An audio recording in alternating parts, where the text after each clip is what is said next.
Hi hello ನಮಸ್ಕಾರ. ನಾನು ನಿಮ್ಮ ಪ್ರೀತಿಯ ಗಣೇಶ ಸಿಡಿಗ ಮಾತಾಡ್ತಾ ಇದ್ದೀನಿ. ನಾನು ಇವತ್ತು ಗದ್ದೆಗಂತ ಬಂದಿದ್ದೆ. ಗದ್ದೆಗೆ ಬಂದು ಡೈಲಿ ಬರೋದೇ ಅಲ್ವಾ ಗದ್ದೆಗೆ. ಬರ್ತಾ ಇರ್ತೀವಿ, ಹಾಗೆ ಎಲ್ಲ ಗದ್ದೆ ನೋಡಿಕೊಂಡು ಏನಾಗಿದೆ ಏನಂತ ನೋಡ್ತಾ ಇರ್ತೀವಿ.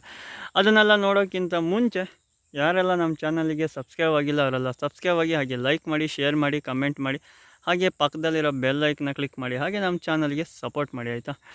ನೋಡಿ, ಇವತ್ತಿನ ನೇಚರ್ ಒಳ್ಳೆ ಸಖತ್ತಾಗಿದೆ, ಸೂಪರಾಗಿ. ಸೂರ್ಯ ಇನ್ನೂ ಉದಯಿಸ್ತಾ ಇದ್ದಾನೆ. ಅದರಲ್ಲೂ ಮೋಡ ಬೇರೆ ಅಡ್ಡ ಆಗಿದೆ, ಹಾಗಾಗಿ ಒಂಚೂರು ಲೇಟಾಗಿದೆ ಉದಯಿಸೋಕ್ಕೆ ಅಲ್ವಾ. ಪ್ರಕೃತಿಯಲ್ಲಿರೋ ಮರ ಗಿಡ ಇರ್ಬೋದು, ಹಾಗೆ ನವಿಲು ಪ್ರಾಣಿ ಪಕ್ಷಿಗಳಾಗಿರ್ಬೋದು, ಎಲ್ಲವೂ ಸೂರ್ಯನಿಗೆ ಸ್ವಾಗತ ಕೋರ್ತಾ ಇದ್ದಾವೆ ಅಲ್ವಾ. ಕೂಗೋದಿರಲಿ, ಹಾಗೆ ಗಿಳಿ ಸಂಗೀತ ಹಾಡೋದಿರಲಿ, ಹಕ್ಕಿಗಳೆಲ್ಲ ಚಿಲಿಪಿಲಿ ಇರ್ಬೋದು, ಇವೆಲ್ಲ ಚೆನ್ನಾಗಿ ಇಂಪಾಗಿ ಕೇಳಿಸ್ತಾ ಇದೆ. ಹಾಗೆ ಎಲ್ಲವನ್ನು ಸ್ವಾಗತ ಕೋರ್ತಾ ಇದ್ದಾವೆ ಅಲ್ವಾ ಎಲ್ಲವೂ. ನೋಡಿ, ಒಳ್ಳೆಯ ಸ್ವಲ್ಪ ಮೋಡ ಇದೆ, ಸ್ವಲ್ಪ ಬಿಸಿಲು ಬಿಡ್ತಾ ಇದೆ, ಹಾಗೆ ಸ್ವಲ್ಪ ಒಂದು ಕಡೆ ಎಲ್ಲ ಮಂಜಿದೆ ಹಾಗೆ ಅಲ್ವಾ, ಇಬ್ಬನಿ ಬೀಳ್ತಾ ಇದೆ. ಸೂರ್ಯ ಇನ್ನೂ ಉದಯಿಸ್ತಾನೇ ಇದ್ದಾನೆ, ಮೋಡ ಅಡ್ಡಿರೋದ್ರಿಂದ ಲೇಟ್ ಆಗ್ತಾ ಇದೆ ಅಲ್ವಾ.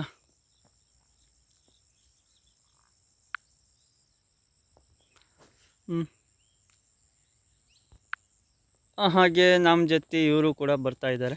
ಇವರು ಬೇರೆರು, ನಿನ್ನೆ ಬಂದವರು ಬರಲ್ಲ, ಇವತ್ತು ಇವರು ಬರ್ತಾ ಇದ್ದಾರೆ.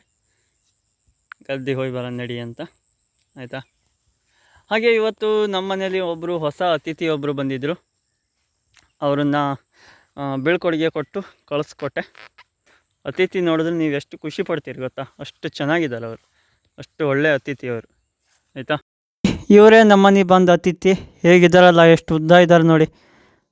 ಬೆಳಗ್ಗೆ ಮುಂಚೆ 6 ಗಂಟೆಗೆ ಬಂದಿದ್ದರು. ನಾಯಿ ಕೂಗ್ತಾ ಇದ್ದು ಬೇರೆ. ಏನಪ್ಪ ಈ ಥರ ನಾಯಿ ಕೂಗ್ತಾ ಇದ್ದಾವಲ್ಲ ಅಂತ ಹೋಗಿ ನೋಡೋ ತನಕ ಅತಿಥಿಗಳು ಈ ಥರ ಹೊರಗ್ತಾ ಇದ್ರು ದಾರೇನ ನೋಡಿ. ನನಗೆ ಒಂದು ಸರಿ ಆಶ್ಚರ್ಯ ಆಯಿತು, ಅಷ್ಟು ಉದ್ದ ಇದೆ ನೋಡಿ, ಎಷ್ಟು ಉದ್ದ ಇದೆಯಲ್ಲ ದೇವ್ರಿಗೆ, ಹೆದರಿಕೆ ಆಗುತ್ತೆ ಮಾರ್ರ. ಗದ್ದೆಗೆ ಬಂದಾಗ ದೇವ್ರ ಫೋಟೋಕ್ಕೆ ಹೂ ಬೇಕಲ್ಲ, ಹೂ ಕೊಯ್ಕೊಂಡು ಈಗ ಮನೆಗೆ ಹೋಗ್ತಾ ಇದ್ದೀನಿ ನೋಡಿ. ಎಷ್ಟು ನೋಡಿ, ಇಲ್ಲಿ ನೋಡಿ, ಕೆಂಪು ಹೂ ಇದೆ, ಅರಿಶಿನ ಹೂ ಇದೆ, ಮತ್ತು ಬಿಳಿ ಹೂ ಇದೆ, ಒಂದು 4 ಥರದ ಜಾತಿ ಹೂವಿದೆ ನೋಡಿ. ಇಲ್ಲಿ ಮೊಗ್ಗಿದೆ, ಒಂದು 4 ಥರದ ಜಾತಿ ಹೂವಿದೆ, ಚೆನ್ನಾಗಿದೆ ಅಲ್ಲ ನೋಡಿ. ಬದನೆ ಗಿಡ ಎಲ್ಲ ಹಾಕಿದೆ, ಎಲ್ಲ ಚೆನ್ನಾಗಿ ಹುಟ್ಟಿದೆ. ಈ ಕೋಳಿ ದಸಿಂದ ಎಂತ ಉಳ್ಸೋಕ್ಕೆ ಆಗ್ತಿಲ್ಲ ಮಾರೆ. ನೋಡಿ ಹೇಗಂತ ಎಲ್ಲ ತುಳಿದೆಲ್ಲ ಕಚೇಟಿ ಹೊಡೆದಿಟ್ಟ. ಚೆನ್ನಾಗಿದ್ದು ಒಳ್ಳೆ. ನೋಡಿ, ಯಾವುದೂ ಸತ್ತಿಲ್ಲ, ಎಲ್ಲವೂ ಚೆನ್ನಾಗಿದ್ದ ಗಿಡ. ಈ ಕೋಳಿ ಎಲ್ಲ ತುಳಿದಿತ್ತು 10 ಗಂಟೆ, ಎಂಥ ಹಸಿರು ತಿನ್ನಕ್ಕಾಗಿ. ಇವತ್ತು ನಮ್ಮ ಮನೇಲಿ ಬೆಳಗಿನ ಜೀವ ಬ್ರೇಕ್ಫಾಸ್ಟ್ ಏನು ಗೊತ್ತಾ, ರೊಟ್ಟಿ ಮತ್ತು ಚಿಕನ್ ಸಾಂಬಾರು. ರೊಟ್ಟಿಗೆ ಕಾಂಬಿನೇಷನ್ನು ಚಿಕನ್ ಸಾಂಬಾರು. ನೋಡಿ, ಗಿಡದಲ್ಲಿ ಹೂವು ಬಿಡ್ತಾ ಇದ್ದು, ಆದರೂ ಹೆರೆ ಹೊಡೆದಿರಲ್ಲ, ಚಿಗುರ್ತಾ ಇಲ್ಲ ಚೆನ್ನಾಗಿ, ಎಲ್ಲ ಒಂಥರ ಬರ್ಲಾದಂಗೆ ಇದ್ದು, ಹಾಗಾಗಿ ಎಲ್ಲವನ್ನು ಕಡ್ದು ಈಗೆಲ್ಲ ಹೊಸದಾಗಿಂದ ಚಿಗುರ್ಲಿ ಹೂ ಗಿಡ ಅಂತ ಎಲ್ಲ ಕಡ್ದಾಕಿದ್ದೀವಿ ನೋಡಿ. ಈ ಥರ ಎಲ್ಲ ಕಡಿದ್ರೆ ಮಾತ್ರ ಎಲ್ಲ ಚೆನ್ನಾಗಿ ಚಿಗುರೋಕ್ಕೆ ಸಾಧ್ಯ, ಹೆರೆ ಹೊಡಿತಾವಾಗ. ಇಲ್ಲ ಅಂದರೆ ಬರ್ಲಾಗಿರ್ತವೆ ನೋಡಿ. ಈ ಥರ ಬರೀ ಹಿಂಗೆ ಇರ್ತವೆ, ಬರ್ಲು ಯಾವುದೇ ಕಾರಣಕ್ಕೂ ಚಿಗುರಲ್ಲ ಯಾವು ಆಯಿತಾ. ನೋಡಿ, ಎಲ್ಲ ಗಿಡನೂ ಆಲ್ರೆಡಿ ಕಡ್ದಿದ್ದೀನಿ. ಈಗ ಮಳೆ ಹೋಗೋ ಒಳಗೆ ಇದನ್ನ ಕಡ್ದು ಬಿಟ್ಟರೆ ಚೆನ್ನಾಗಿ ಚಿಗುರುತ್ತೆ ಅವಾಗ ಅಲ್ವಾ. ಓಕೆ, ನೋಡಿ ಅಲ್ಲಿ ಕಡ್ದಿದ್ದೀನಿ ನೋಡಿ. ಈಗಂತ ಅದು ಜಲ್ಲಾಗಿ ಏನಿಲ್ಲ, ಉದ್ದಕ್ಕೆ ಹೋಗಿತ್ತು ಬರ್ಲಾಗಿ, ಹಾಗಾಗಿ ಚೆನ್ನಾಗಿ ಚಿಗುರ್ಲಿ ಅಂತ ಕಡ್ದಿದ್ದೀನಿ ಅದನ್ನ ನೋಡಿ. ಇಲ್ಲೆಲ್ಲ ಕಡ್ದೆಲ್ಲ ಹಾಕಿದ್ದೀನಿ ಹೆಂಗಂತ. ಒಂದು ಗೊಬ್ಬರ ಗುಂಡಿ ತುಂಬ ಅಷ್ಟು ಸೊಪ್ಪಿದೆ ಇದರಲ್ಲಿ. ಈ ದಾಸವಾಳ ಗಿಡ ಇದ್ದಾವಲ್ಲ, ಅದನ್ನ ಕಡಿದ್ರೆ ಮಾತ್ರ ಚೆನ್ನಾಗಿ ಚಿಗುರೋದು ಮತ್ತು ಹೂವು ಬಿಡೋದು. ಈಗ 2 ವರ್ಷಕ್ಕೊಂದ್ಸರಿ ನೀವು ಕಡಿದ್ರಿ ಅಂದರೆ ಚೆನ್ನಾಗಿ ಚಿಗುರುತ್ತೆ, ಹಾಗೆ ಜಲ್ಲಾಗಿ ಕೆಳಗಿಂದ ಒಡೆಯುತ್ತೆ, ಅವಾಗ ಹೂವು ಚೆನ್ನಾಗಿ ಬರುತ್ತೆ. ನೀವು ಕಡಿಲ್ಲ ಅಂದರೆ ಏನಾಗುತ್ತೆ ಅಂದರೆ ಬರಲ್ ಥರನೇ ಹೋಗುತ್ತೆ, ಹಾಗಾಗಿ ಕಡಿತಾ ಇರಬೇಕು 2 ವರ್ಷಕ್ಕೊಂದ್ಸರಿ ಆಯಿತಾ. ನೋಡಿ, ಹಿಂದಿನ ವಿಡಿಯೋದಲ್ಲಿ ಇದನ್ನು ಗಿಡ ಬರೀ ಡೈರೆ ಗಿಡದ್ದು ಮಾತ್ರ ಬಿಟ್ಟಿದ್ದೆ, ಈ ಥರ ಎಲ್ಲ ಗಿಡ ಆಗಿದ್ದು ಅಂತ. ತುಂತುರು ಮಳೆ ಬಂದರೆ ಹೇಗಾಗುತ್ತೆ, ಚೆನ್ನಾಗಾಗುತ್ತಾ ಏನೋ ಅಂತ ಆ ಥರ ಬಿಟ್ಟಿದ್ದೆ, ಚೆನ್ನಾಗಾಗುತ್ತೆ ಅಂತ.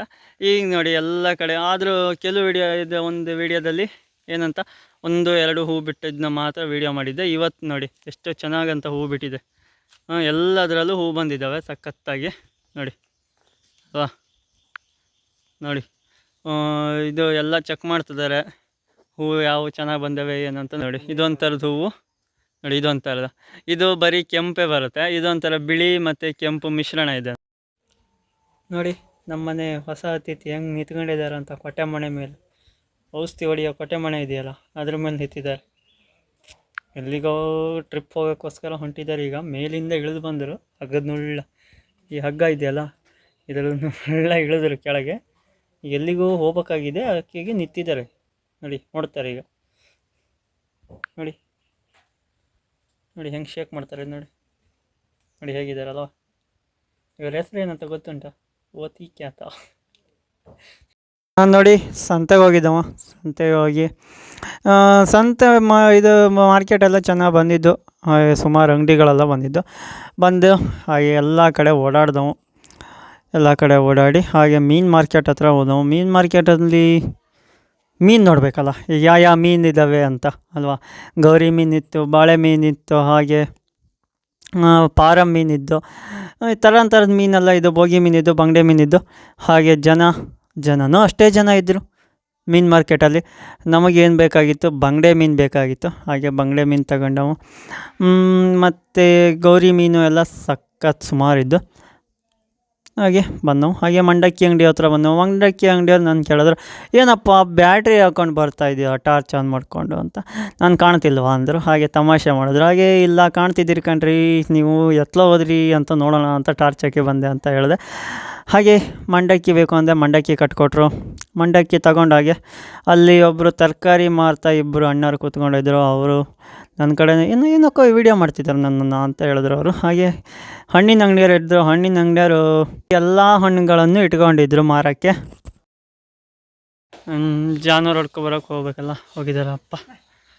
ಜಾನುವಾರು ಬರ್ತಾ ಇದ್ದಾವೆ ನೋಡಿ ನೋಡಿ. ಅವನ್ನ ವೆಲ್ಕಮ್ ಮಾಡೋಕ್ಕೆ ಇದು ಹೋಗ್ತಿದೆ ನೋಡಿ, ನಿಂತ್ಕೊಂಡು ವೆಲ್ಕಮ್ ಮಾಡ್ತಾಯಿದ್ದೆ, ಬಾಲಗುಂಡ ಆಡಿಸ್ತಿದೆ ಹೇಗಂತ ಅಲ್ಲ. ನೋಡಿ ಫ್ರೆಂಡ್ಸ್, ಇವತ್ತು ಸಂಜೆ ನೇಚರು ಹೇಗಿದೆ, ಸಖತ್ತಾಗಿದೆಯಲ್ಲ. ಹಾಗೆ ಗದ್ದೆ ಕಡೆ ಬಂದಿದ್ದೆ. ಗದ್ದೆಲೆಲ್ಲ ನೀರು ಹೋಗಿದೆ ಏನಂತ ನೋಡ್ಕೊಳ್ತಾ ಹಾಗೆ ಕಡಿಮೆ ಕಟ್ತಾ ಹೋಗೋಣ ಅಂತ ಬಂದೆ. ಹಾಗೆ ಹೊಳೆ ಹತ್ರ ಬಂದೆ. ಹೊಳೆ ಹತ್ರ ಬಂದು ನಿಂತ್ಕೊಂಡು ನೋಡಿದೆ, ನೇಚರ್ ಒಳ್ಳೆ ಚೆನ್ನಾಗಿತ್ತು. ಹಾಗಾಗಿ ಸಂಜೆ ನೇಚರ್ ಹೇಗೆ ಸಖತ್ತಾಗಿರುತ್ತಲ್ಲ, ಹಾಗೆ ನೋಡ್ತಾ ನಿಂತ್ಕೊಂಡೆ. ನೋಡಿ ಹೊಳೆಯಲ್ಲೆಲ್ಲ ನೀರು ಕೂಡ ಇಲ್ಲ, ಬತ್ತು ಹೋಗ್ತಾಯಿದೆ ಅಲ್ಲ. ಹಾಗೆ ನೋಡಿ ಹೆಂಗೆ ಇಳಿ ಬಿಸಿಲು ಹೆಂಗೆ ಹೊಡಿತಾ ಇದೆ ಅಲ್ಲ. ನೋಡಿ ನಮ್ಮ ಚಂದ್ರಣ್ಣ ಎಷ್ಟು ರೌಂಡವಾಗಿ ಕಾಣ್ತಾರಲ್ಲ. ನೋಡಿ ಇವತ್ತು ನಮ್ಮ ಮನೆಯಲ್ಲಿ ಮೀನು ತಗೊಳೋದು, ಮೀನು ಸೋಸ್ತಾ ಇದ್ದೀವಿ ನೋಡಿ. ಹೀಗೆ ಬಂಗಡೆ ಮೀನು ತಗೊಂಡಿದ್ದು, ಹಾಗಾಗಿ ಅಲ್ವಾ. ತೀರಾ ಏನು ದೊಡ್ಡಕ್ಕಿಲ್ಲ ಬಂಗಡೆ ಮೀನು, ಸಣ್ಣಕ್ಕಿದ್ದಾವೆ. ದೊಡ್ಡ ಬಂಗಡೆ ಹಾಕ್ರಿ ಅಂತ ಹೇಳಿದ್ರೆ ಹಾಕಲಿಲ್ಲ, ಬರೀ ಸಣ್ಣ ಬಂಗಡೆನೇ ಹಾಕಿದ್ದಾರೆ. ಅದ್ರ ಬಂಗಡೆ ರೇಟ್ ಕೇಳಿಬಿಟ್ರೆ 160 ರೂಪಾಯಿ. ಬೋಗಿ ಮೀನು ರೇಟ್ ಕೇಳಿದ್ರೆ ನೋಡಿದ್ರೆ 260 ರೂಪಾಯಿ. ನಾವು ಬೋಗಿ ಮೀನು ತಗೊಳ್ಳೋಣ ಅಂತ ಹೋದವು, ಅದು ಬೋಗಿ ಮೀನು ಇದ್ದಿಲ್ಲ.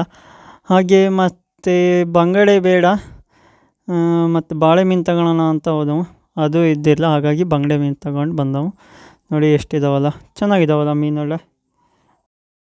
ಮೀನೆಲ್ಲ ಸೋಸ್ಕಿ ಬಂದು ಪಾತ್ರೆ ಒಳಗೆ ಇಟ್ಟು ಖಾರ ಎಲ್ಲ ಹಾಕಿದ್ದೀವಿ. ಹಾಗೆ ಹುಳಿ ಎಷ್ಟು ಬೇಕೋ ಅಷ್ಟು ಹಾಕ್ತಿದ್ದಾರೆ. ಹಾಗೆ ಉಪ್ಪು ಕೂಡ ಎಷ್ಟು ಬೇಕೋ ಅಷ್ಟು ಹಾಕಿದ್ದಾರೆ. ಹುಳಿನ ನೀವು ಎಷ್ಟು ಬೇಕೋ ಅಷ್ಟು ಮಾತ್ರ ಹಾಕಬೇಕು, ಅದಕ್ಕಿಂತ ಜಾಸ್ತಿ ಎಲ್ಲ ಹಾಕೋಣಕ್ಕೆ ಹೋಗಬೇಡಿ. ಜಾಸ್ತಿ ಹಾಕಿದ್ರೆ ಏನಾಗುತ್ತೆ, ಹುಳಿ ಆಗುತ್ತೆ ಸಖತ್ತು. ಆದಷ್ಟು ನೀವು ಈ ಹಳ್ಳಿ ಸೈಡು ಜೇನಿಗೆ ಹುಳಿ ಅಂತ ಬರುತ್ತೆ, ಅದನ್ನು ಹಾಕಿದ್ರೆ ಒಳ್ಳೆ ಟೇಸ್ಟ್ ಇರುತ್ತೆ ಆಯಿತಾ.